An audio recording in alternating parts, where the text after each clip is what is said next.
Hello. Good morning, everybody. I'm hoping to welcome Ada to the studio shortly. We're just having some startup connection challenges, but welcome to The Reason We Learn. I'm your host, Deb Philman. And if this is your first time at the channel, welcome. This is a channel where I cover all news related to education, as well as culture and things that will be affecting our children and ourselves um, in this new century. So please go ahead and consider, liking this video, sharing this video, commenting in the video, and also subscribing to the channel. It helps get the word out about the content I produce here. If you're concerned about things going on in today's schools, be they public or private, this is the place to come. I also do publish content related to homeschooling, so you can get help for that here or in my locals at thereasonwelearn.locals.com. So my friend Ada, who is going to be here shortly, we're communicating by text at the moment. She is based in the UK, and we have met periodically. I think we started off trying to do monthly, but it doesn't always work out. But we have met to talk about how the different shifts in culture related to things like anti-racism, Black Lives Matter, critical theory, even gender theory, and all of that manifest over there, in England, in the UK versus in the United States. Because, well, as we all know, we can't 100% trust our mainstream media. So it's good to get perspectives from real people living their lives, see how things are going and see what they're hearing. Because what we Americans may not realize is that our culture gets exported really fast. And not everyone appreciates that. So, I mean, I don't like it when it gets exported from New York to North Carolina. I can only imagine what it's like when it gets exported from, Massachusetts or the halls of Harvard or Columbia to London. Some people think that the more socialistic aspects of our country, our government, our culture are coming from Europe. And to a certain degree, that might be true. I think there's some envy in our, in academia for what the Europeans have, and they would like to reproduce it here. Of course, they don't really understand it. They don't seem to have any respect for the differences between our two societies and even for our different forms of government. But I still think that when it comes to culture, especially the kind that's bottom up, um, it tends to travel fast. So when she gets here, we'll find out. We'll find out what's going on over there. If you aren't familiar with Ada, she is at, and I'll put up a little banner for you. Here she comes. She's at, it's Ada Akpala currently at on Instagram. I'm going to put her at here. It's Ada Ak- and so you can follow her. She produces fantastic content and has a lot of great questions. I'm ceaselessly amazed at how many great questions she asks that people here in this country don't ask. They're presented with a narrative and they just run with it. Like, Black people are so exhausted. They're so exhausted having to deal with all the racism. And people just run with that and assume that that's, first of all, how all people think, and B, that it's even true. People are so tired and exhausted. So she asks questions about that. Like, well, I don't know. Are we really exhausted? She also asks questions just about the narratives as far as cultural appropriation and what kind of things bother her as an individual simply because she's Black. I mean, there's so many assumptions that that people have. So she's here, but I don't see her on camera. So I need to make sure that she can be seen. Let's see what happens if I add her in. It looks like she's spinning. Hopefully this will work. I'll pull her out until she can come in here. So, if you go over to Instagram, you can follow her. She's also on Twitter.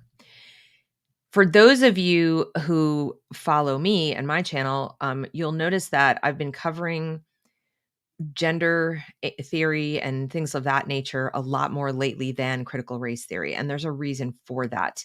It's not that I think that critical race theory or critical theory in general is not important anymore, or that it's not a problem. It is. It's just that it's so much bigger than that. That is just one tool in the toolkit of the neo-Marxists. That is one thing they're using here in the United States and in the UK to divide us, I believe. And I'm really eager to get her perspective on if it's having that effect over there as well. So we'll just see if she can get on.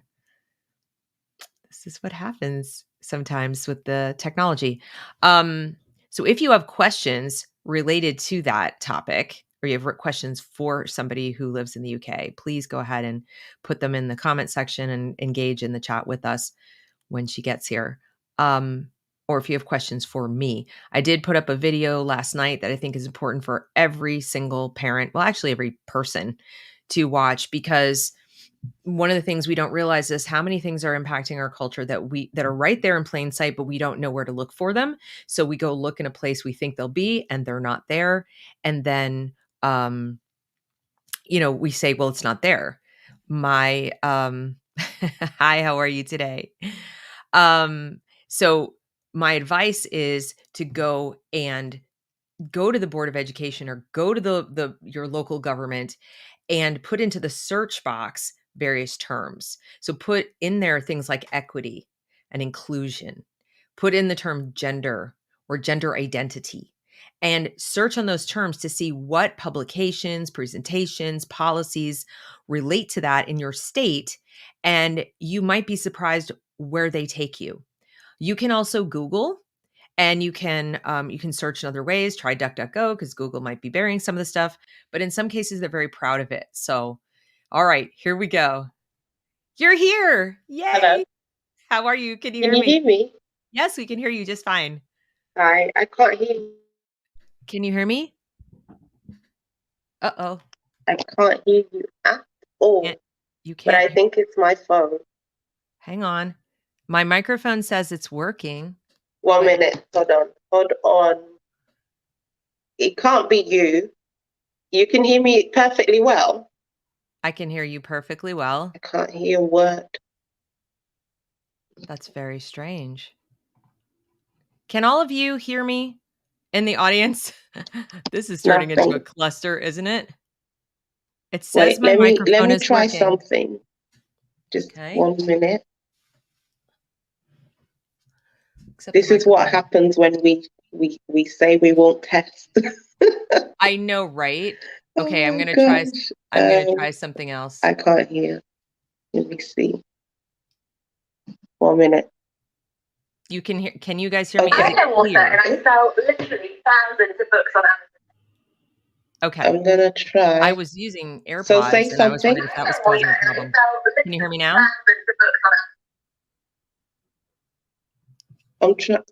Yeah, I can't hear. Can you hear me now? Hello? Can't hear. Okay, I'm gonna try and come back on with a different device. Okay. So, I just want to make sure everybody can hear me. All right. So you can hear me again now. She'll be back. So yes, you've got to Google or DuckDuckGo or whatever you can, those words, but go directly to the Department of Education or the Board of Education in your state.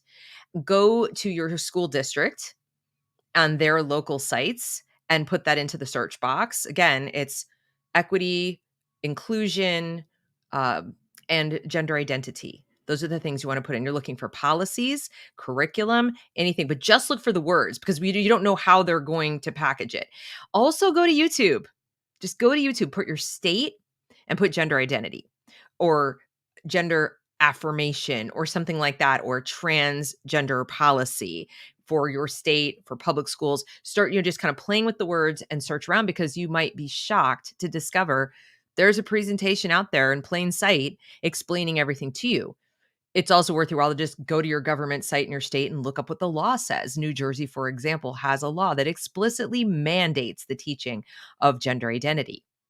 And you may or may not agree with their position on it, as I presented in my video last night. I'm very curious to talk to Ada about what she knows about what's going on in the UK. How far has it gone? I know that they had some problems that were even bigger than ours a short time ago as far as affirmation. And it's hard to tell which came first. Did they start here? Did they start there? But I know that we are sharing culture at this point at a rapid clip. And I'm just wondering how it's impacting her. She does not have children. She does not have, kids in the school. So her concerns are more with the adult population and the workplace, but it's still very interesting to find out how this is impacting everybody. So you do have to look. Now, some of you might wonder, well, okay, Deb, so I look and I find it, then what do I do? Well, if it's there and you don't agree with it, you have really very few choices. And I don't say that gleefully, okay? Your best option is to get your kid out of the system any way you can. Find other like-minded people who also disagree with the policy, and rather than try to fight it, because you're not going to be able to fight it if it's in the law. It's going to take too long. Your kids can't wait for that kind of change. So what you're going to have to do is work together to try to form some kind of group to educate your kids outside of the school. There is no opt out when it's mandated in your state, mandated. So if it's New Jersey, California, I believe New York, there are many states where it's mandated top down, there's no opt out. It's included in every subject matter area. They're going to be teaching it also to kindergartners. You can't opt out. How do you opt out? You're basically saying, I want to opt out of school. So if that's the case, do. You're not going to win that fight. You're just not. If it's up to them, if it's not mandatory and it's something that superintendents or principals are attaching to and deciding to do, then you might have some pull. But I say might because I don't think you're likely to be successful. Can you hear me now? You still can't hear me. What's going on? Everything is on. It's not you. It's not me. I can hear you. They can hear you, but you can't hear me. No. I Let can me try. read your lips, but I can't hear. Okay. You're sure your phone's not on mute? There's nothing with the I've sound? tried let me try one more time on my other device. Okay. Because I can hear everything else, but as soon as I come on this one, it doesn't work. So I don't know if anyone knows any technical tips for why my other sounds work. And are you trying to go through Chrome? Chrome or Fire? I'm going to try. Sorry. Okay. If anybody has any tips on why she can't connect to StreamYard, she's on her phone. So I don't know if there's a special thing to do with, if you're on your phone with Chrome. Does anybody know? Because I'm not really sure. Anyway, so as I was saying, you guys get a little more of me. If you have any questions, please fire them up now. And I apologize for this delay. All right, let's see. Pray, please. Can you hear me? Yes. Oh, good. You can hear me. Okay. I think, and we can. S21 anyone. It's a completely rubbish phone. Oh, it's the phone. Okay. All right. So, can you come a little closer to your mic so we can hear you a little better? Yeah, sure. How is that? It still sounds really far away. I wonder why. No, it's on. It's not much we can do. So, how are you? Can you hear me clearly? Yeah, I can hear you. It's more of like a far away sound, but we can hear you. I came straight from work. Oh, okay. I was eager to have this conversation, so it was a little bit of a rush. So I do apologize for the technical delays and everything. No worries. No worries. If you happen to have earbuds around with a microphone, that might help. But if you don't have them, don't worry about it. So you want to wait for a second? Go ahead. Yeah. See if that helps. Yep. See if it works. Okay. So while we're waiting for the marvelous Miss Ada, any other questions for me? So as I was saying, you kind of have, if your state mandates it, you have to get out. And I would love to help you any way I can to do that. It is not hopeless. If you have to work, it's not the end of the line. You're not stuck. It feels like you're stuck. I do respect how much it feels like you're stuck, but you actually aren't. It's just a matter of putting something together that will work for you and your family and finding other like-minded people. And I can almost guarantee you are not alone. I saw a picture on Twitter last night of a packed church in California, packed to the rafters of people hearing about homeschooling and how they could homeschool. So if they could pack a church in California with people who are like, how do we get out? I'm pretty sure wherever you are, you could probably find half a dozen people to come together and figure it out. And you do not necessarily have to hire a teacher. That's the other thing you don't necessarily have to do. You may need to take turns, supervise. Oh, Is that better? there you are. There you are. Yes. Yes. Woo! Except I can hear me now. I can hear me now. Ask if they can hear you. I can't hear any echoes or anything. That's weird. I can hear myself. Ask your viewers if they can hear an echo. Guys, can you hear an echo? I'm going to try this. Say something. No, I still hear myself. Yeah. For me now, it's perfect. Of course. Mm-hmm. And I hear myself twice. Can you guys hear me twice? Oh my God. I do have an echo. They're saying, wait. Yeah. So what is it gone? Prefer? Me, I can't hear an echo. I can just hear you. Okay, I think it's gone. You sure? Is it gone, you guys? Twice the enjoyment. You guys are funny. Well, let me try this again because I could hear her better if she's coming into my ears. Mm-hmm. Is it gone? Gone echo? Okay, I think we're good now. Are you okay? All good? Yes, all good. Yes. Okay. We're finally working. All right. I'm waiting for the time that me and you come on and it's so smooth. But I know, right? It happens. A ritual, isn't it? All the time. It is. It's a little ritual. So the audience, if you tune in to us in the future, just be like, we'll just wait like 10 minutes. They'll get it worked out. Okay. So I tried to fill in, but yeah, you do a good job. You do an amazing job. I tried to explain to people that one of the reasons that we like to talk to each other is to kind of check what reality is, because of course, if I watch the news, I have no idea what reality is. It's like reading an Orwell novel. So tell us, last time you and I talked, we focused so much on like BLM and race stuff and everything, but I'm curious, has it, have things intensified, softened, but spread out? Like, how are things going as far as the culture wars or the culture shift where you are? I think it's died down in a sense, in a way. I think we don't see that big sort of explosive kind of behavior like there was kind of in the beginning. But in saying that, it's kind of I'll use the word progressed in other ways. So now people are, let's say, not going out on the streets, or let me turn my phone off.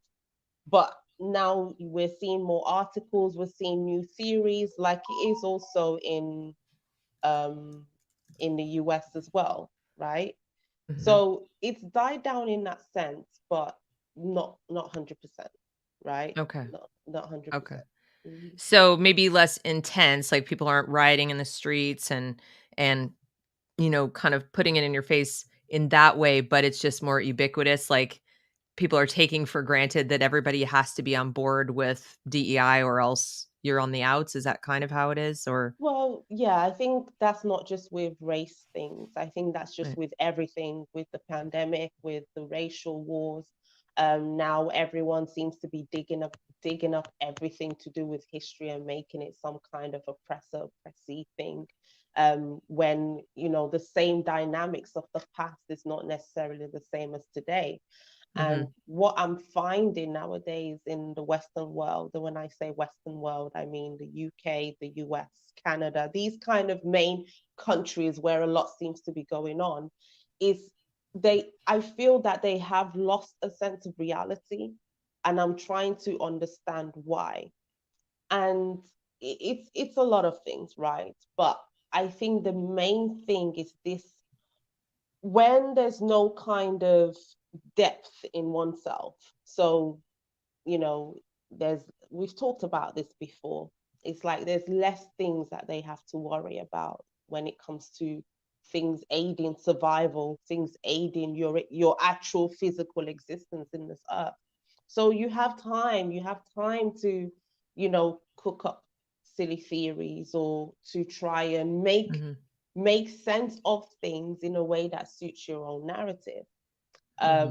So I mean, when we used to speak before, I was more interested in sort of current events, but now I'm sort of delving deeper into historical events because I think that's playing a lot on what's going on today in terms of transatlantic slavery, colonization, everything else that's gone on. I'm trying to pick it apart because I'm not convinced that what we've been told about these periods is the complete truth. I'm not saying that people are lying, and I always want to make this clear because when I speak, give my opinion or do research in other aspects of history and other aspects of racial relations, it's not to negate what people feel, what people think. So, quick example, if I'm here saying, actually, I don't believe that your skin color is the determinant of your success or failure, I'm not negating people who may have had legitimate experiences of discrimination where their skin color in that specific situation was the determinant, right? So when I look into history and I bring about different perspectives about what happened in that era, it's not to justify actions of certain groups or blame other groups. It's just to give a different side, and I'm not too sure why people can't relate to life like that. It's either this or that. Many things can't be true at the same time for weird reasons. So yeah, that's just everything in one. I'm kind of So it sounds like you're stepping back to, and I hate now he's ruined the term. I was like metacognition, like you're out here in meta land, and of course Mark Zuckerberg has wrecked that word. But they just keep destroying language. You notice that? I was playing a game last night with my kids. It's called Telestrations. I highly recommend it for anyone's looking for a fun game to play, especially with teenagers. Yeah. But what you do is you start with a word that you pull from a card. It's a secret word. And you write down your secret word, and then you pass this little deck that has multiple pages. And the person who next gets it has to draw a picture representing the word you just had. Then they flip it over. The next person has to look at the picture and write a word they think that the drawing was. And it keeps going. It's sort of like the visual equivalent of the telephone game. Okay. That's why it's called Telestrations. And one of the decks got passed to me, and it said the word girl. And it hit me immediately. There will come a day very soon where people will not have any visual representation of that word that is universally understood. And people think that's a good thing. And I'm not convinced it is a good thing. So I sat there knowing that, of course, I could still do it for my daughters. But the thought hit me, of course. And being me, I have no poker face. My kids are like, what? And I started saying, this is a hard one for me to draw because I want to immediately draw what I think is a visual representation of it. And I'm realizing soon that will not be easy. And of course, my youngest, who's 13, groans audibly. They all agree with me in principle. They're my kids. So it's like I haven't like banged them over the head with it, but they agree that this is messed up and not critical thinking. But at the same time, they don't want to hear about it. They're like, I don't want to know any more about how messed up the world is than we already know. My eldest says she's very cynical and resigned about it. Mom, history goes in cycles and it's our turn to suffer, which breaks my heart. Nobody wants to hear that from their just turned 18-year-old child that this is just our turn. Everybody that came before us had their turn to do whatever, and now it's our turn to suffer, and we're just going to have to muddle through and hope that we survive. And I'm like, you don't expect to hear these words out of an 18-year-old. But the 13-year-old takes the thing, she sees my picture and she says, oh God, now I know what you were talking about. And she writes, as it gets back to me, she writes LGBTQIA to my picture. Wow. And that was her way of saying, your picture now represents all of that. It has no universal meaning. And something inside me kind of died. I just felt like a person in mourning. And I know there are people out there who will say, well, too bad, so sad, boomer. I'm not even a boomer. This is the new world. This is the new order. And, you know, I always considered myself a person who was forward thinking, or I would never call myself progressive because that word has too many negative connotations. But a Mm, person certainly who would look at a situation and say, hey, I'm not for tradition's sake. If there's something that, where people are suffering or something isn't working well, like, let's look at it and analyze it and fix it. But I might have been called conservative in the old fashioned way, like, but let's first really understand it mm, as well as we possibly can. We'll never, as humans, be able to understand every nuance. We're no. limited. We're flawed. Okay, Mhm, mhm. so but let's do our best. Let's do the very best we can to examine this as objectively and dispassionately as we can. Ideally, with a variety of voices, so that we aren't, in tunnel vision on it. And then let's make incremental change so we don't accidentally break it. Like in our trying to fix it, whether it's a Yeah. human being or a system or whatever. And instead, I see people, I hear the term build back better, Yes, we have that here. We have that same slogan here. right? And now I'm thinking, how do you build back if you didn't burn it down? Mhm. So I'm Mhm. starting to catch on that the big picture is not the little skirmish over here in the office about the training or the lesson plan. The big issue is, what are we going to be as human beings Mhm. to ourselves and to each other? What are who will be in charge of the world and the Mhm. systems that make the world function? Mhm. And I'm increasingly getting the impression that it is not going to be but a very, very, very few people. And it Right. won't be based on country lines. It won't be Exactly. based on anything to do with that. And are you seeing the same thing where you are? Well, of course. I was thinking about this today, actually. I was thinking about two points that you mentioned I want to talk about. So the first thing, which I'll talk about after, is sort of this pluralistic way of looking at life, which I agree with, right? There isn't, I don't believe, how can I say it? Well, actually, no, I don't believe there is just one truth in terms of um how people should live their lives, Mhm. right?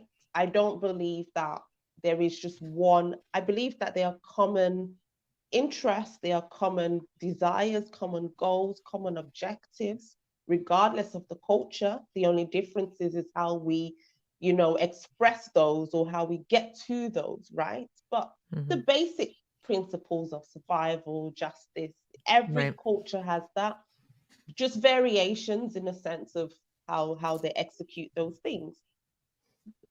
From a sort, because I'm Christian, I don't want to bring Christianity um into this discussion, but I was thinking about it in this way because you said exactly what I was thinking, but I know you're not religious, but you said exactly, and I'm not just saying it to say a point, because I was thinking about the metaverse, and I was like, some of these people, in my opinion, are just so anti-God.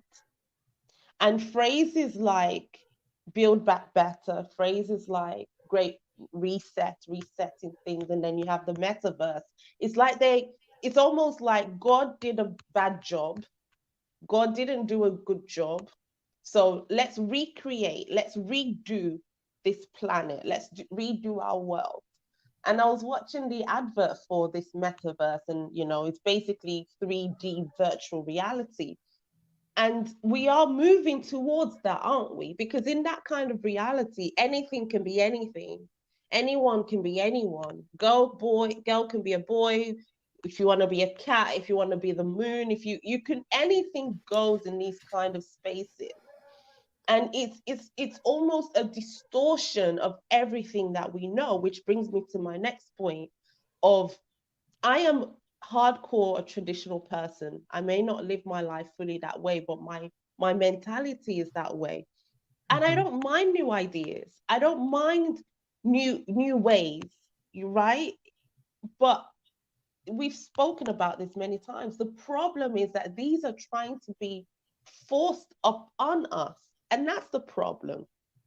And I don't buy the reasons that they give for trying to force this down on society. For example, let's just take the LGBTQ stuff, which at the moment is just eating itself up. It's like, well, for centuries, for decades, you guys have told us life is this way in terms of straight relationships, traditional family, and we've been discriminated against, we've been outcast. So now we must force you. I don't know if I'm explaining it directly. It's almost like a revenge kind of, like what your daughter kind of said in a way. Now it's someone else's turn now. And I don't Yeah. get that. I feel we've come such a long way that it doesn't need to be that tit for tat anymore.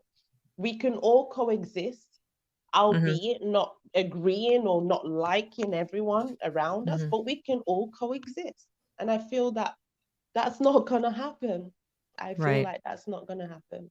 I feel like everything that has, um, grown and expanded in the last, decade, possibly 20 years, through especially through social media, technology, and entertainment, has amplified m messages that take people who already have a level of cognitive distortion about reality, that things that are bad in their lives are pervasive, that are permanent, and so forth. And it has taken that to a degree that is so far outside the realm of measurable reality Mm-hmm. that you're I feel very often that I'm literally talking to people who are, alienated from reality. As they used to say in the old days, they used to call psychologists alienists because they would be talking to people who were alienated from themselves or alienated from reality. And I'm seeing that so prevalent. It's in people who are professionals, who run companies, who are, in politics, they're teachers, they're administrators, they're bureaucrats, there are people in positions of power, and yet when you read or hear them describe the things they're doing or justifying what they're doing, I just have to I'm like, "Blah, blah, blah, blah," that's not real. Like, what you just used as a reason isn't real. And if they can't if the reason they give, for example, um, trans people are being murdered. They're in danger every minute they leave their house of being murdered Mm-hmm. if we don't teach every single child in the world to see this as completely not only normal but like a good thing, right? And if every child doesn't believe that, then they'll be murdered. And I mean, that is on its face, that's statistically untrue. And on its face, it's a hyperbolic, like almost conspiracy level thinking. Okay. But then if that doesn't work, they fall back on, well, you're just a hateful person. You just want to erase people. You want to be the murderer. Mm-hmm. And the only conclusion I've come to is that by tying who you are to these externalities, to these identity markers, we have created existential threats where they don't exist, where people forget where they end and society begins because their entire identity is wrapped up in these external things. It's nothing that comes from inside. And Mm-hmm. while I am not a religious person, here's what I will give credit to faith or religion of the old school style, Judeo-Christian faith, even Buddhism, which at least tells Mm-hmm. you be content with what you have, right? Mm-hmm. Is that in and I think Christians get a bad rap. They're sort of accused of being more externally focused because of good works, but people forget the part where it said good works won't get you into heaven. It's still about you and Mm-hmm. your journey and your walk and your conscience and all the things that you do. And even if you never left your house, right, you could be Christ-like, right? So there's things that people are forgetting, and it's that internal um conversation.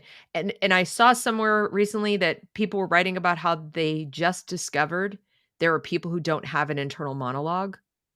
I never Wow. thought about it How before. is that possible?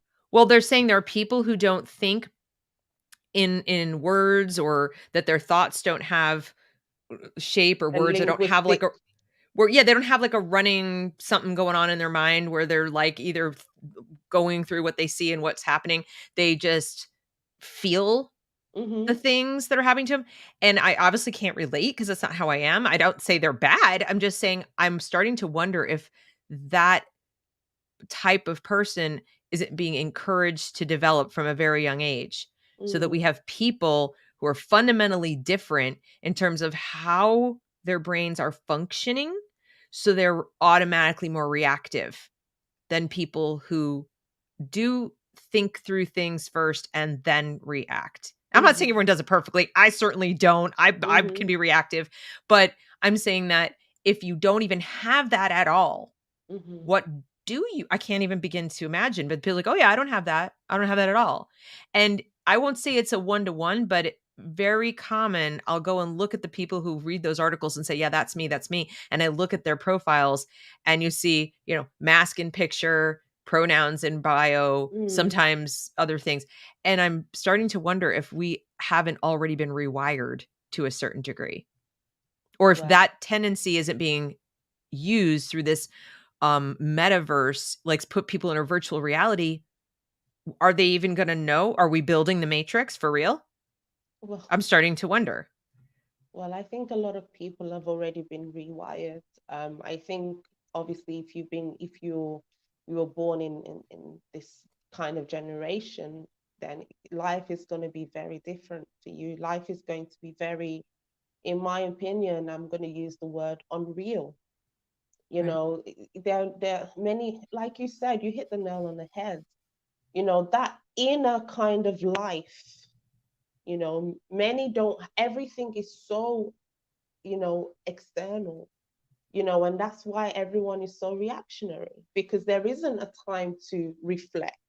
There isn't a time to stop and think. I mean, just think about the mass amount of information from all the avenues that's just been, but the the young of today, they have no idea how to decipher. They have no idea how not need to be in the know or need to access this or that or the other. They don't know that. Right. And I think that that's really sad. That's really going to be the biggest loss. And that's going to allow whoever the rulers are of this world that no one really fully knows, right? It's going to allow them to easily manipulate and continue to manipulate. And that's why they believe that, literally people believe that having their pronouns is what makes them. Right. And I recently said that's going to set them up for a whole heap of hurt, because these external things don't build character. They Yeah. don't build your character. They don't give you substance of the individual. They will never do that. What gives a person substance is going through trials, going through difficulties, going through hardship, barriers, things like that. That's what I learned. This is what I learned growing up. This is what I learned through my faith as well. These things is what gives one character. Yeah. But what's happening now, Deb? We're trying to remove all those hurdles, everything that makes you hurt, everything that makes you upset. I just did a post on my Instagram. Thank you, by the way, for shouting out my stuff. I was listening in the beginning, but Yeah. yeah, it's really cool. Well, I say cool. It's more hilarious. A black student. I don't know if you heard this, if you saw this story. She was a Harvard student, and she quit. She quit Harvard, and she blames white supremacy because, not that anyone was racist to her, called her racial slurs, not that she was excluded from taking an exam. The only reason she blames white supremacy as the reason for leaving Harvard is because they didn't want to talk about the Breonna Taylor case with her. She wanted to talk about it. Her professors didn't want to talk about it. So she felt abused. She felt violated. She felt traumatized. So can you see the levels of what, you know, The compare the expectations the expectations are so outsized. I mean, I can't imagine. walking through life and genuinely believing that that has harmed you, that Honestly. you are harmed in some way because someone doesn't like you, Mhm. because somebody doesn't want to talk to you about a given subject. Um, you know, they think they're protecting themselves from harm. They're actually making themselves incredibly fragile and Mhm. brittle.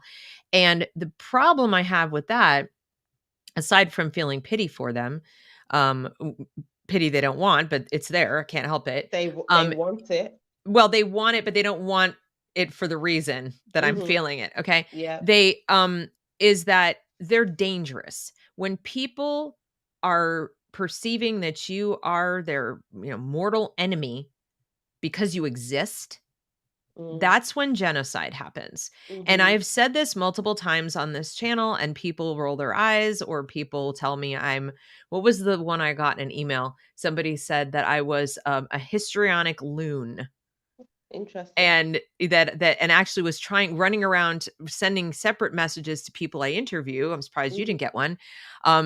Warning them off, don't associate with her. Why would you associate with such a loon?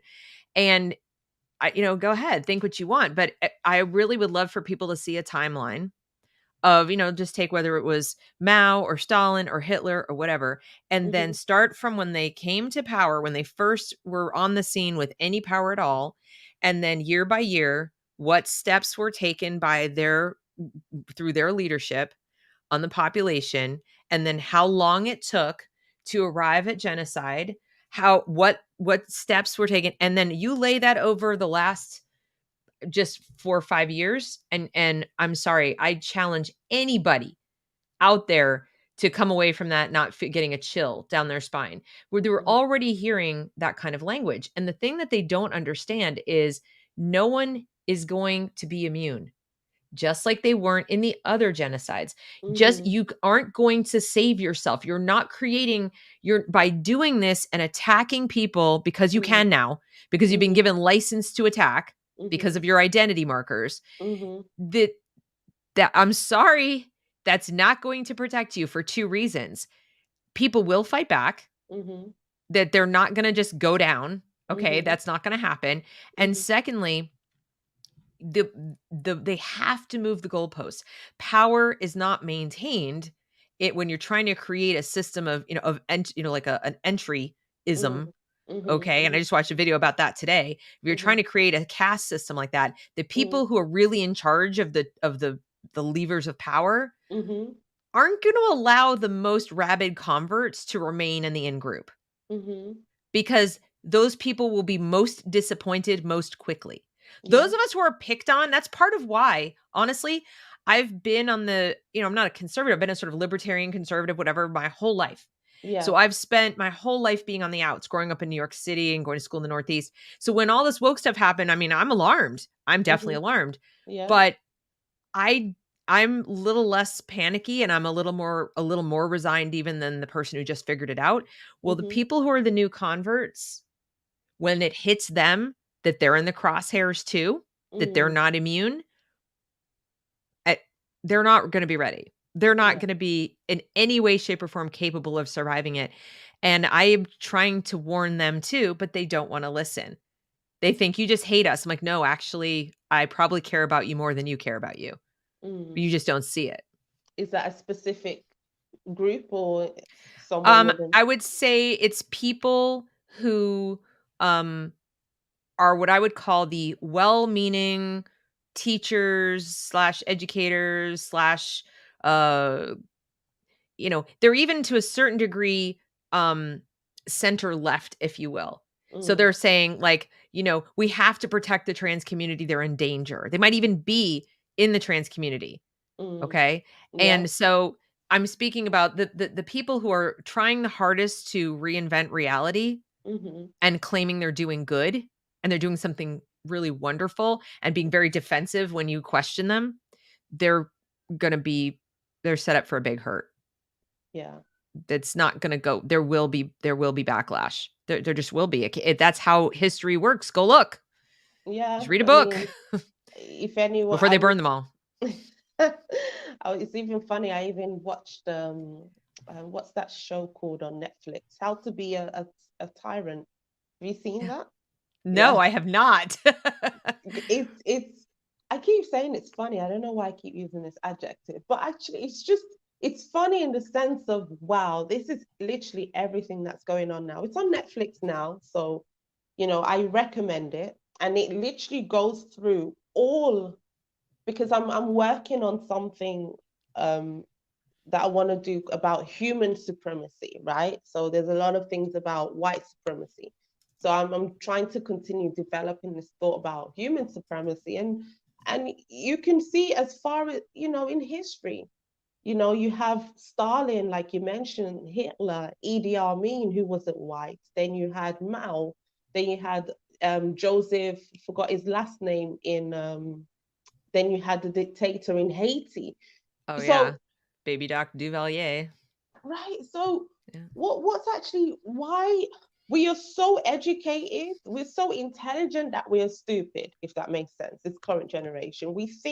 Many think that they know so much, many think that they are immune, many think that they can even take the backlash. But when it actually hits the fan, they're literally in the same boat. And I said this before, especially in the whole wake of all the BLM stuff, and many Black communities were so loud and so personal, even though they said, well, it's actually not about white individuals, but a lot Yeah. of the rhetoric was directed as white individuals. I'm seeing people, real posts from people saying, white people, it's time to pay up. It's not white systems or white government. They're saying white people. So check on your Black friends. It's time to pay up and things like that. And I think to myself that I don't say much because I'm not stupid. Your group that's the victim today, your group that's the protected one today, that's the marginalized today, will be could be the target tomorrow. That's how it works. It's always spinning, right? So Mhm. common sense, that's why common sense prevails. I seldom take sides, or I seldom like to to to die by a side. I die by the side of common sense, and that's it. But in Yeah. terms of grouping with people because we have the same identity markers or the same anything else apart from the mindset and that common, you know, common sense value, that's where it stops with me. Well, and it's so ridiculous if people stopped for just a minute and thought about it, they would realize that, I mean, just think about walking down the street. If you saw another Black person walking towards you, total stranger walking towards you, are you going to be like, "Hey, I'm Black too. Like we're Black. Isn't it awesome?" No, you're not. It's the same thing with me. I don't walk around noticing white people and thinking like, "Oh, I'm more safe with that person or that's okay." What? No. In fact, these days what's so disturbing to me is there's so many ways to feel separated from my fellow humans Mm, that it's almost ironic. They've given us a whole new lexicon of identity markers that allegedly connect us to mm, tribes, mm, right? mhm, But mhm, there's so much BS that if mm, I'm walking around, I feel disconnected from everyone mhm, because who I actually am inside is it's been made very clear to me is mhm, unacceptable. mhm, So, because I question things and I'm an independent thinker and I won't just go take medications because somebody on television told me so. mhm, mhm, Yes, I do my own research. And because I don't have affinity for people who look like me, and I don't believe in authority in that way. I just don't do that. It's not in my makeup. I believe in individualism and of individual liberty and all those kind of things. It's been made abundantly clear to me that there are a lot of people out there who think I'm dangerous, mhm, and I don't know who they are. mhm, They're not wearing a badge anymore. mhm, It's more likely they're going to see me if I walk around without a mask on.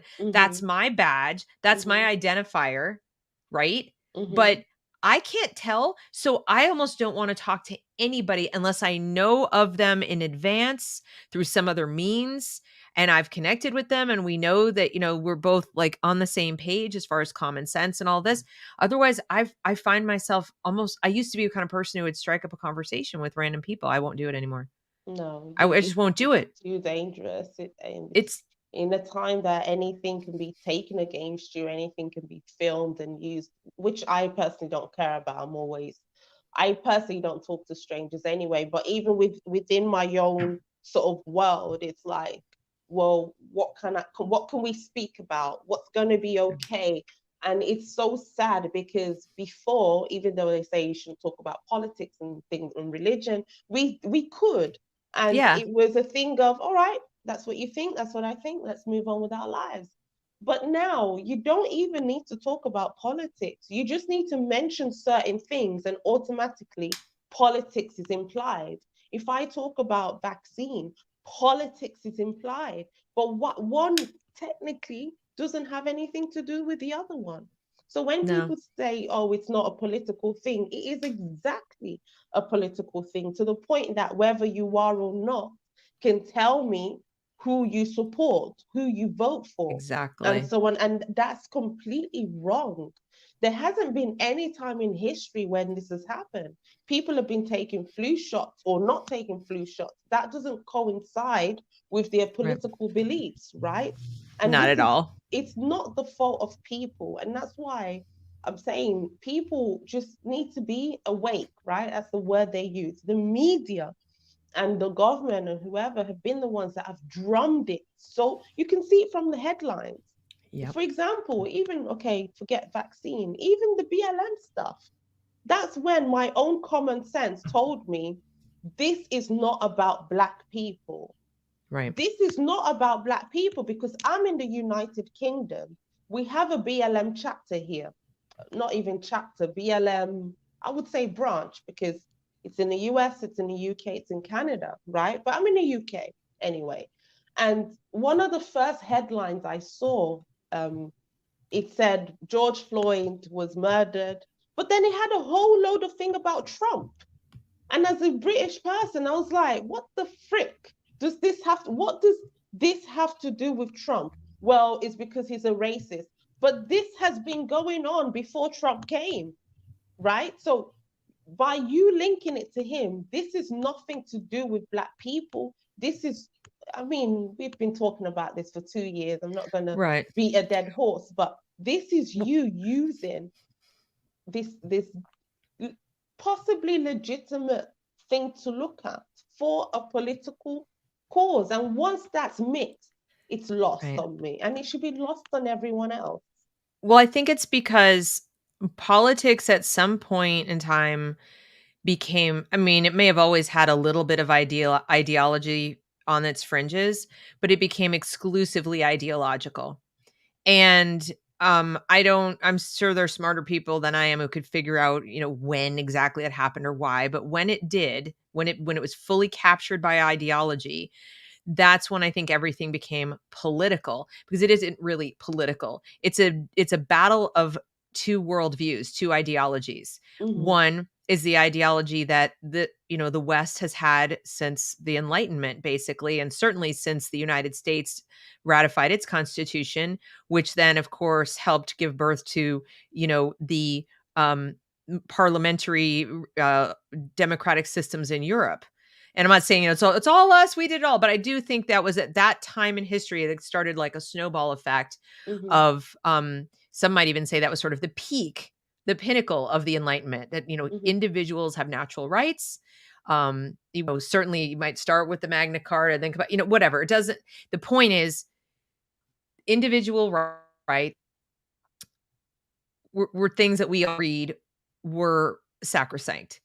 Now, mm-hmm, how that played out as far as the policies or how much you wanted the government involved in that and where you felt like individual rights left off and, you know, people, the greater good or whatever came, I think that's where you started to move away from the Enlightenment and towards more of this postmodern idea. And now I mm-hmm. think we're in full on Enlightenment values versus postmodernism. And I don't disagree with people who are religious who say that in their worldview, postmodernism is akin to like Satanism. It's like evil. Making yourself a god, deciding that this is for you to shape everything and that you can have power over other people to create a utopian vision. That is something that elevates humankind way above its physical limitations and whatever. And I think the Enlightenment thinkers were, in my opinion, more realistic about man's potential and foibles and so on, that we're both good and bad, we have potential for both, and that we need government to as a bulwark against the bad, to protect our individual liberty. But that's why we need government, not to order us about, right? Because we have the capacity for both. I just want to thank my super chat, Jeff Horton. Thank you so much for being such a loyal watcher. He says, I watch you more than most, Deb. You continue to fight against the tide. I'm with you. Thank you very much. I appreciate that. So I see that that's why it's not really political. They're claiming it's political, but it's these two worldviews. That's what I think. What do you think? I think that there isn't just two worldviews. Oh, there's more than two. Okay. Of course, but that's the point. And I was just saying those are the two big like the big ones. In terms of what are the two big ones? Well, in terms of in the West, if I'm looking at the West, progressivism versus traditional. I'm thinking, yeah, well, I'm thinking more in terms of like the Enlightenment values of individuals have natural rights, and that you shouldn't do anything for the collective that infringes on individual rights. Once you start infringing on individual rights, then the collective good is not a good.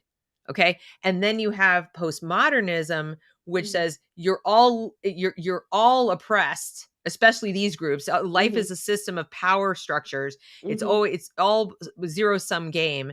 And if somebody has power, other people don't. And the only way to have true liberation for people is to have somebody more wise, like almost the, like philosopher kings, whatever, doling out power, doling out things, because otherwise, the powerful will always have it, and the people who don't have power won't. And the irony, of course, is they are literally the people doing that.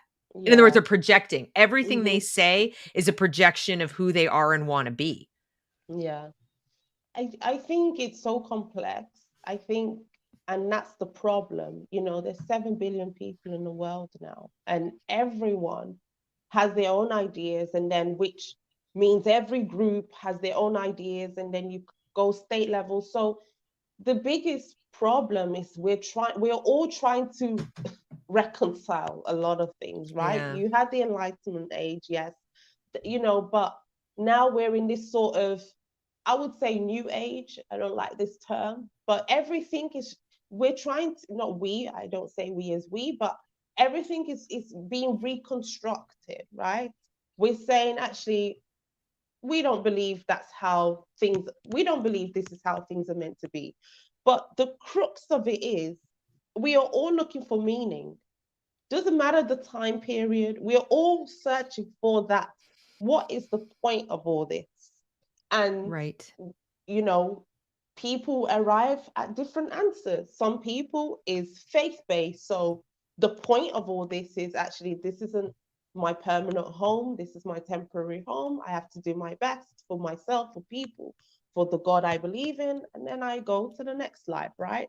For others, it's the opposite. This is all we have. So how much good can we do before we leave? But the problem with human beings is that, and I don't mean this in any way, but we aren't good in that sense, that we know what's best for anyone else. No, exactly. Or everyone else. And I feel that's what's happening at the moment. But I'm trying to understand how we can reconcile that, though, because someone has to be there. That's why we have a government. So the opposite of that is, actually, then we have no government and people are just free. But freedom isn't without cost. you are free to do whatever you want to do, but everyone's freedoms again clashes. I want to be free to do X, Y, and Z, but that might, for example, I want to be free not to wear a mask if I don't want to, or wear a mask if I do want to. So freedom, not everyone wants the same thing, right? I don't know Right. if I'm making sense. And this is where clashes come.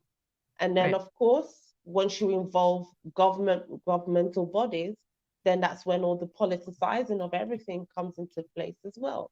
So I don't Right. think we can. I know I'm contradicting myself by saying everything's political now, but I think everything on some level has always been political, Well, it's right? always yeah, I mean, there's always been that tension, and I think the tension was necessary because you don't like, for example, if there were overwhelming evidence that was obvious for everyone to see, in other words, people literally collapsing and dying in the street, or, Mm-hmm, things where every person knew someone who died and was dying or mm-hmm, whatever, I don't think you would need mandates. I mean, mm-hmm, people would be, putting the hazmat suits on, okay? So the there's a certain um there's a certain validity that people are ignoring to the non-compliance. In mm-hmm, other words, I see people assuming, and maybe it's because they want to assume, I don't know, to mm-hmm, validate their own decisions, but they mm-hmm, assume that non-compliance is based on stupidity or selfishness. mm-hmm, And it doesn't seem to occur to them that there's a third answer, which mm-hmm, is that people actually are rather thoughtful and independent, and they're looking at the evidence and they're looking at their risk assessment, and they're saying, you know what, it's more dangerous for me and my children and even for you for me to mm-hmm, get in my car today mm-hmm, and mm-hmm, drive. mm-hmm, You're more likely to be hurt by me driving my car, and yet you don't ask me to not drive my car. You don't order mm-hmm, me to not drive my car because cars are dangerous. mm-hmm, Yet, for the much, much smaller risk associated with me breathing freely, you mm-hmm, want to muzzle me and, tell me what to do and what to do with my children, and even to inject my children with experimental things because you're afraid. So mm-hmm, we've gone from people have a responsibility to each other when you live in a society and you come in close proximity with each other, not to willingly spread diseases we know we have. Like, that's the legal justification for quarantining people, is if you are infected with something, the government does have the mm-hmm, legal right to restrict your mobility. I get mm-hmm, that. I mm-hmm, totally understand. But mm-hmm, when you don't, so that's why we had, in our country anyway, and probably also in the UK, you have rights, you have some due process. They have to mm-hmm. prove that you are a danger. Yeah, They can't yeah, just presume you're a living, breathing human being with a pulse, you're dangerous.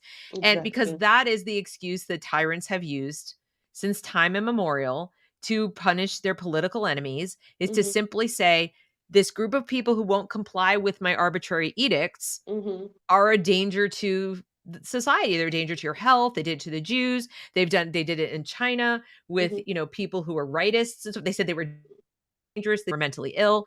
mm-hmm, And right now, you've got people who very willingly believe the narratives that explain someone making a different choice, mm-hmm, as you said in the very beginning, as all or nothing.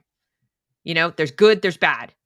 mm-hmm, There's no possibility that this person is an unselfish, caring, thoughtful, intelligent, rational person who's mm-hmm, simply choosing something different from you.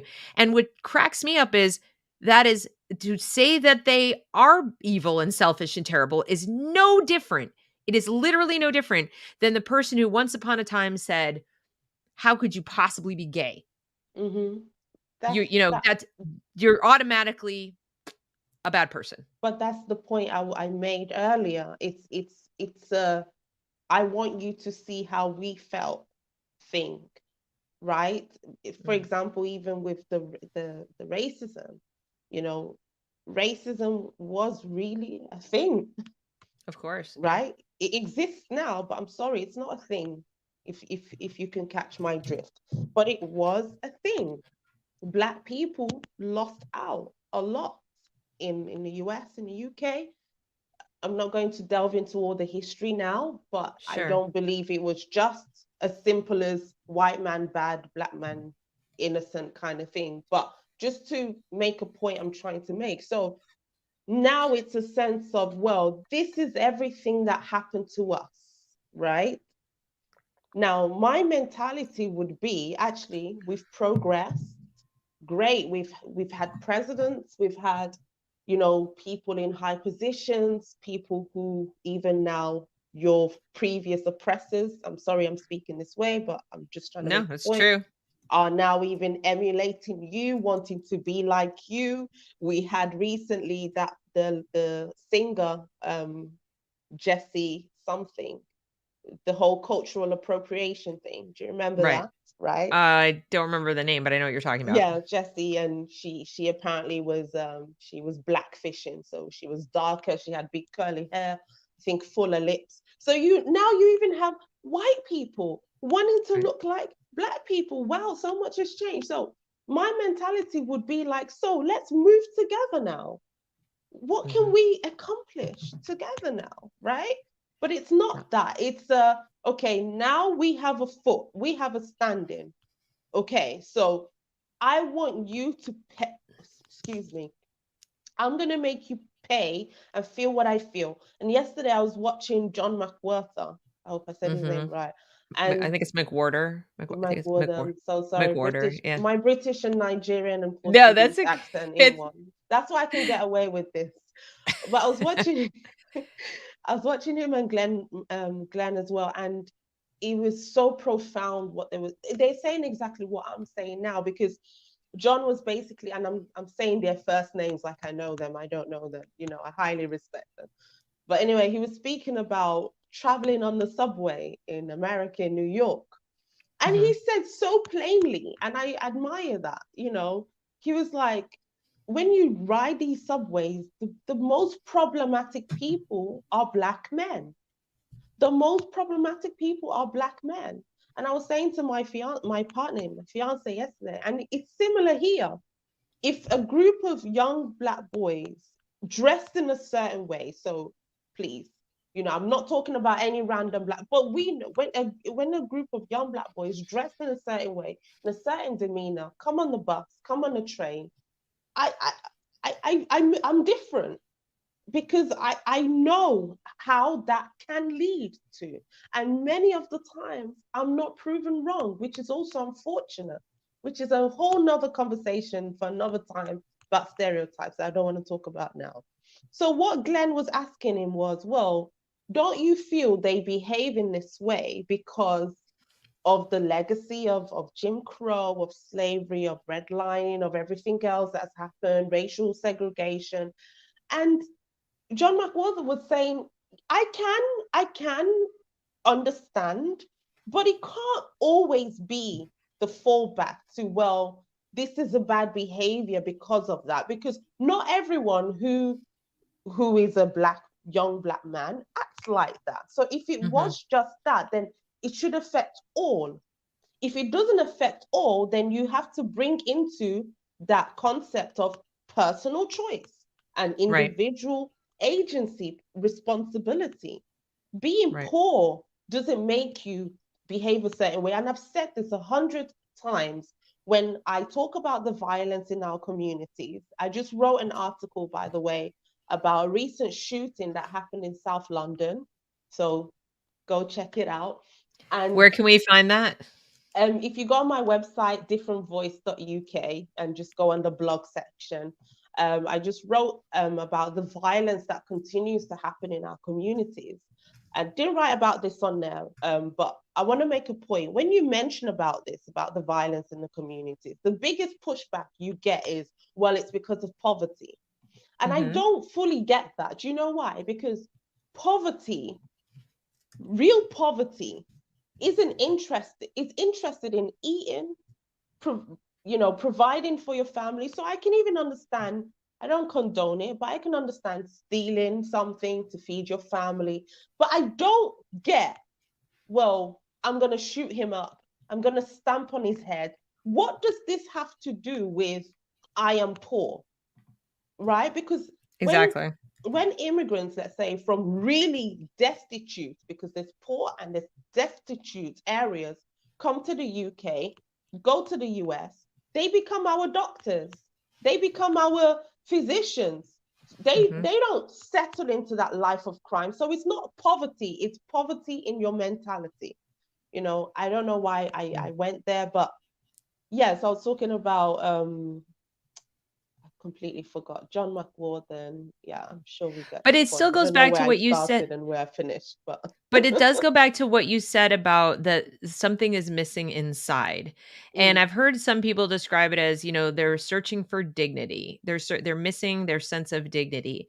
And that is something, because I've often wondered, as a person who grew up Jewish, and so I've always, I've studied the Holocaust, I've studied the genocide of the Jews, and then I've looked at how Jewish people have persisted in, coming back from the brink and back from the brink, and now people are so very critical, in fact, of Israel. They're like, why do they behave that way? Like, I don't know. Maybe if your people were decimated and almost wiped off the planet, you might be a little defensive. But anyway, mm, but still, you don't see marauding gangs of Jews who are belligerent and, like, we got to protect ourselves because people tried to wipe us off the I face of the don't earth, get it. literally. I But don't buy I it. I here's what I get about it, from it's a little bit of history. I think that dignity, in terms of dignity, comes from, in my opinion, a sense of self-ownership and self-reliance. And I think there was a concerted effort. I really believe this. And I mean, I know there are people who disagree. There was a concerted effort in the United States in particular. I can't speak for the UK, but to take that away for political purposes, so that at a point where Black people were on the in their own communities, and even during segregation, even during Jim Crow, still within themselves, because remember, Jews were also segregated in Europe, but within their own communities they had a hierarchy. They were middle class, they were rising up, they had wealth, Mm-hmm. whatever. They just were segregated from everybody else. Mm-hmm. So it wasn't the segregation that was necessarily the issue, not that it's moral or good, just Yeah. that it wasn't the thing that held people back. Mm-hmm. What I believe held people back was the infantilization Mm-hmm. that came when people realized we're not going to be able to legally segregate anymore. Mm-hmm. And so now, how we have no legal means to keep people down who we Mm-hmm. might want to keep down. So Mm-hmm. how else can we do it? Well, the most Mm-hmm. logical way is to make people dependent. When you Mm-hmm. take away somebody's self-ownership, and you do it insidiously. You do it Mm-hmm. by promising them things and giving them things, and telling them they're entitled to it, telling them that this is good, and then even Mm-hmm. making them feel like if they don't take it, then they're going to be Yeah. depriving their children and depriving themselves. And it only takes one generation, in my Mm-hmm. opinion, to do Yeah. that, and have one generation of babies born in that situation, before you have destroyed the structure that holds people up for dignity, which is the family. Mm-hmm. Okay. The nuclear family. That's why despots and tyrants throughout history have tried to destroy the nuclear family, because they know that that's a great source of self, like kind of a feeling of feeling that you don't need outsiders nearly as much as you would if you were not part of a family, if you were disconnected from that. And it's the beginning of the destruction of dignity, in my opinion. And so I understand it intellectually. I don't understand it Mm-hmm. emotionally because I can't, but I understand it intellectually, in the sense that if you've grown up your whole life in a system where you are told explicitly and implicitly that people are in your way, and that you are dependent on, and ironically you're dependent on these same people who are in your way for your survival, the feelings of resentment and anger, I think, would be natural. Like, I think how would you I not? I think so. And like I said, I completely understand. But like I said to a friend, that might be a reason. And I'm trying to hone in on this point and just speak as much as I can. Just because you have a reason doesn't mean you have an excuse. Oh, I agree, These are 100%. two different things. You can have all the reason. I have all the reason to be bitter in my life, but I don't have an excuse because life has to move forward. And like I said, it doesn't explain the unnecessary thing. So, for example, what John McWhorter, what the example he gave was just a very trivial one. Was just in the sense of he wanted to sit down, and there was a black man with his legs, how men sit down, really open, and he was like, sorry, could you just move over so I can sit down? And it was like, well, shut up, mother effer. And it's like, what they were saying, I understand the psychology of, well, I have nothing, so at least I have my voice, I have my attitude, I can fight back. But then why Yeah. not spin that in a positive way of, okay, I just feel there's a lot of energy on the wrong things, and that same energy can be used to be doing positive things. There's, in our day and age, it's not an excuse anymore. In such a global economy, the single only reason I think the way I think today is because I just know that there's a whole world out there, Deb. It's just as simple as that.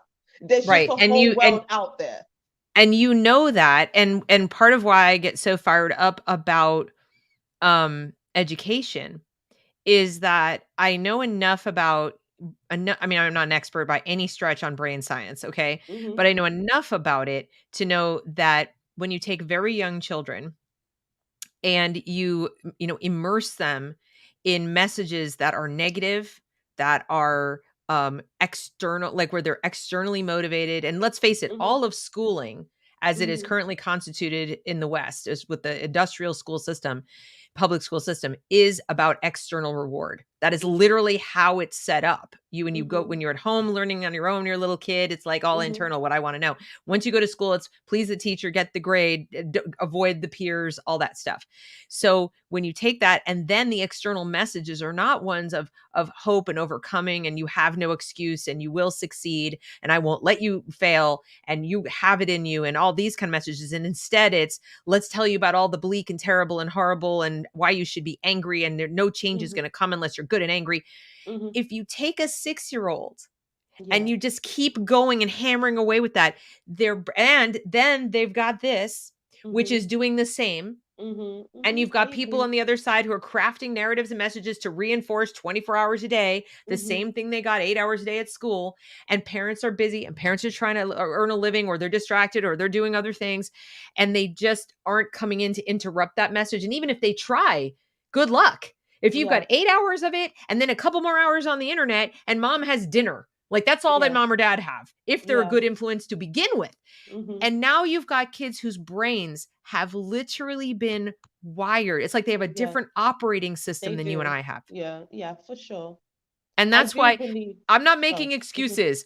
I'm saying we're dealing with people who've literally been brain damaged, in my opinion. I completely agree. And I see that even in the conversations I have face to face. And that's why a stable home is pretty much your best bet. Even no matter what life throws at you, that at least you will have a good character, a good mindset, good set of beliefs, if I can put it that way. But it's not impossible. I mean, Kimi Katiti, Mhm. I even know her thanks to you actually. I mean, Yeah, she didn't always have the mindset she has today. And I think what true. I want to make sort of clear is that you don't have to not think the way you want to think. I'm very plain. I'm not very good with fluffy language. But if you're a black person and you actually genuinely believe that white people are bad and white people are out to get you, no one can tell, like, Yeah. everyone has a right to think however they want to think. That's just the truth of it. But how you interact with people, how you use the word project, which I like, how you project that onto the world in your relationship, that's what matters, Deb. And I think they are mixing everything at the moment. Mhm. We're Mhm. free to think what we think, but we have to. For example, the man on the subway, he can feel and believe that life has done him wrong. Number one, if you have that mentality, that's what I'm saying. You need to see the world, because the things that happen to us are not personal. It's just the Right. characteristic of the kind of life we live. You know, Sure.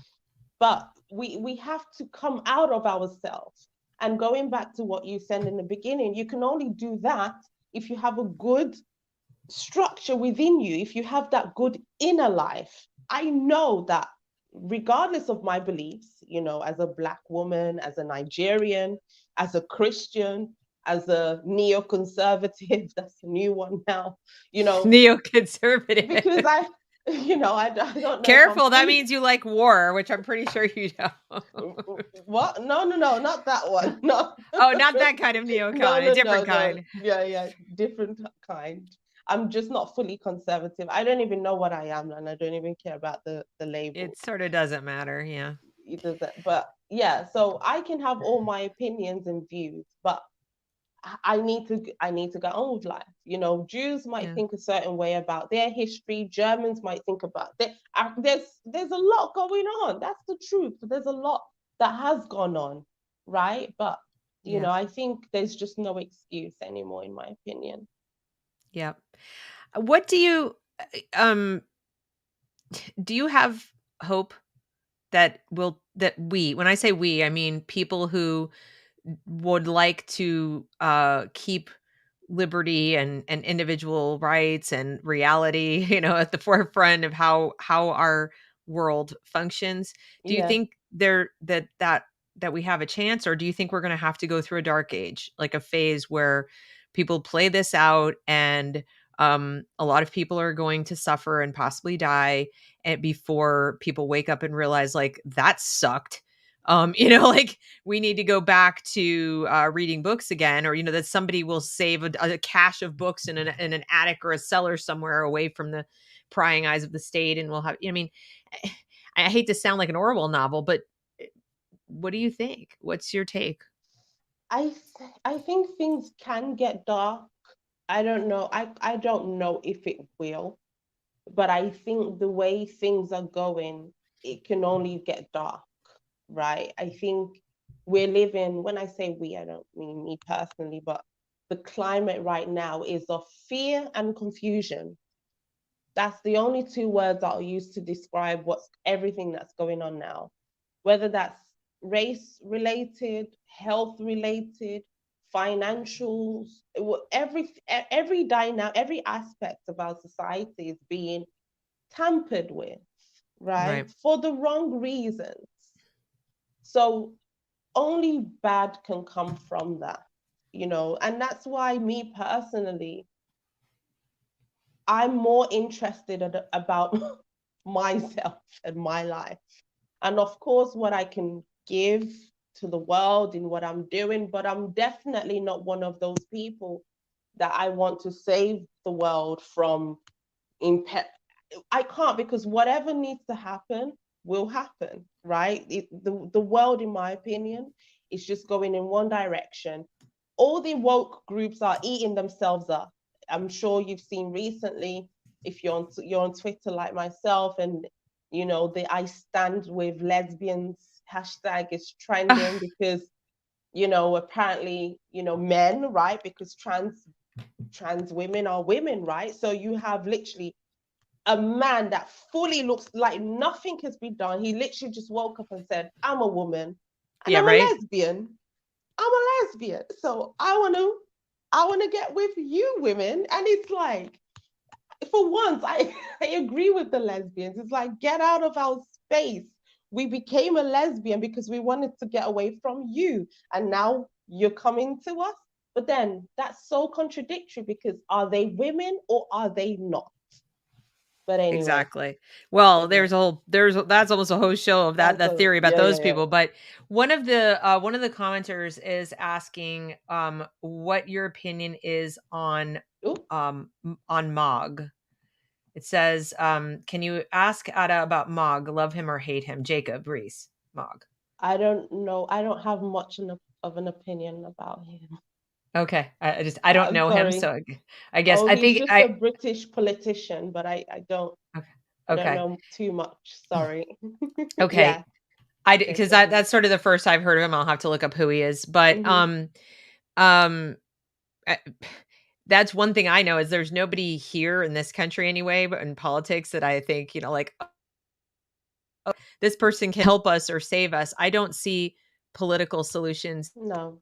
These are thought patterns and belief systems, and I think you've hit on something very important when you said you're more concerned with your life and what you're doing.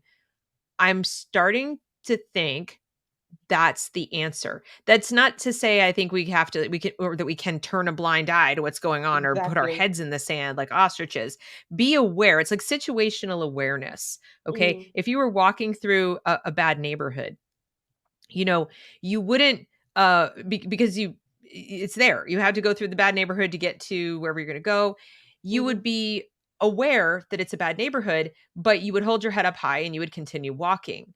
If mm-hmm, your whole city turns into the bad neighborhood, you're pretty much going to have to do the same thing. You don't mm-hmm, ignore the fact that it's bad. You just, maybe this time you learn some self-defense, or maybe you figure out which parts of the street are better to walk on than others, or how do I mm, need to behave? Um, it's not fun or pleasant to have to adapt yourself to this kind of thing. But if more of us did it, mm, I wonder if they'd have the power over us that they have, the people with the distorted thinking. mm, Whenever I say they, that's kind of what I'm talking about. Um, and what I mean by that is if you nullify the bad ideas in your own life, mm, if you refuse to comply in your own mind, mm, there have been many writers who've said that they can't own what goes on in your head. Even in 1984, someone counsels Winston and he says they can't control your thoughts, literally. They can't go inside your head. If you stay inside your head and think your own thoughts in your head, you'll be okay.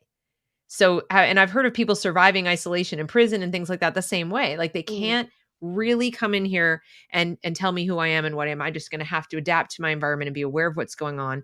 That doesn't mean comply with it. That doesn't mean do everything they tell me to do, but move around in the space to the extent that I can, exercise my rights to the extent that I can, mm. and don't pretend or act like they've conquered me until they actually have physically conquered me. And even then, until they kill me, I'm still alive up in here.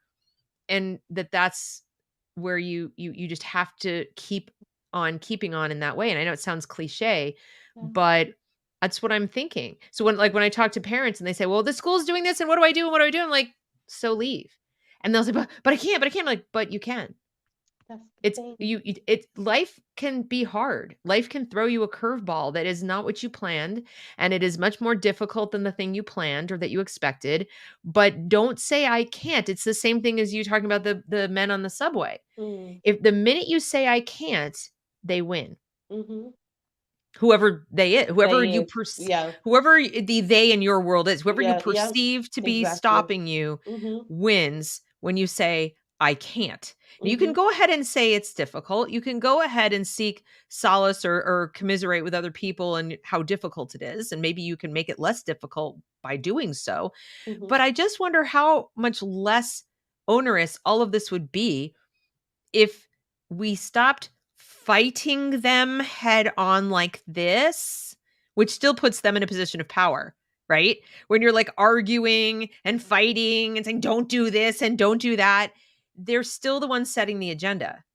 Instead of like what you're saying was, I'm concerned with my life and my Mm, choices and what I'm doing. And if somebody puts a roadblock my way, I'm going to go around it. I'm going to go over it. I'm going to do what I have to do. I can't, they're still there doing their thing. But the second I engage full on in fighting them, yeah, they've taken a piece of me and my life away from me. I've given it, 100%, right? 100%. So am That's I interpreting powerful. what you're saying correctly? You're interpreting it Okay. perfectly. I don't, there's no they in my life. I tell you that now. The they is myself. The they is, I want to be better. There's no, I give no one that much power over me. I give no human being that, there's no they, and you described who I am, there's no one thing that's keeping me down, be it my personal past, be it a structural, in the social order, be it whatever. Right. There's no they. I am my biggest competition. I am my biggest, um, um, yeah. I'm the one who I need to fight myself to be better every day, and no one can take that away from me, because if I'm looking for they to go away, so that rhymed, to be able to do what I need to do, then they have that power over me. I depend on them, right? So how can I truly find my own Right. unique strength and my own unique place in my world, in the world? And I wish if people Right. just thought about that, they they wouldn't have, it would be less onerous. Life is hard for me, but it's so light, you know? It's so, Right. but some people have the best, have it all physically and feel Right. like they have nothing. And the little they have, they lose as well. That's So so true. yeah, yeah. So thank you again, Jeff. Jeff says, Ada, thank you for standing up and attempting to bring truth to the world. You're a soldier for truth right now. We need more of you.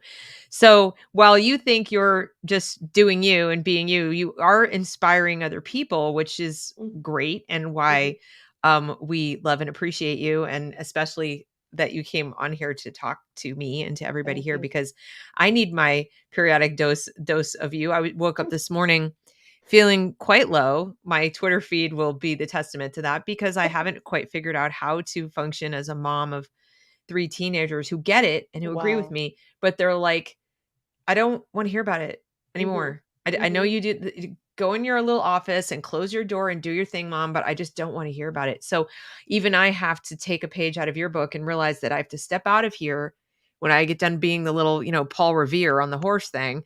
And I have to go out and I have to just let it all go and do what I need to do to have a That, good life. yeah. And it's a challenge. And this is something I should probably take a page more out of the diaspora, the Jewish diaspora, because what I learned traveling around Europe is I went to visit all the old ghettos, right? And what you learn going back even to the Venetian ghetto, they had one way back in the way back, okay? Is Mm-hmm. that, when you're not allowed to bank where the other people bank, you make your own bank. When you're not allowed to go to the doctor, you have your own doctors. You make your own medical school. You have your own everything. You just go, if that's what you have to do, that's what you have to do. And so I'm starting to realize that that's what we have to do, folks. We can sit and complain about how much these institutions have been captured, or we can just get busy making new institutions. Mm-hmm. Easier said than done, I realize, but It is, but at is it least worth have that. it? Yeah. Or do you want to live under this kind of Mm-hmm. totalitarian system? I don't. So I choose Mm. not to. So that's it. Powerful as always. So Powerful. I admire what you do, and I always have. well, I appreciate it. Sometimes I think I'm a little bit insane for doing it, but I can't, have you ever felt like there's something that you just can't not do? And Yeah, every time you say, exactly. I'm going to stop, I'm going to quit, I'm going to just go live my life, and everybody's going to have to fend for themselves. Blah, blah, who do I think I am? I'm not going to help. Blah, blah. And then I, No. and then I look at something and I have to tell everybody. I have to tell them. I love it. Yeah. So No. anyway, I thank you so much for coming on, and I know it's getting kind of late where you are, so I'm gonna let you go and hang Mhm. out. And congratulations, I did not realize you were engaged. So everybody, I'm sorry. I It's am. technically best wishes to you, congratulations to him. Right. That's how it goes in Yeah. proper Emily Post etiquette. It's congratulations to the man and Thank best you. wishes to the woman. Thank So, you. and I'm very pleased for you.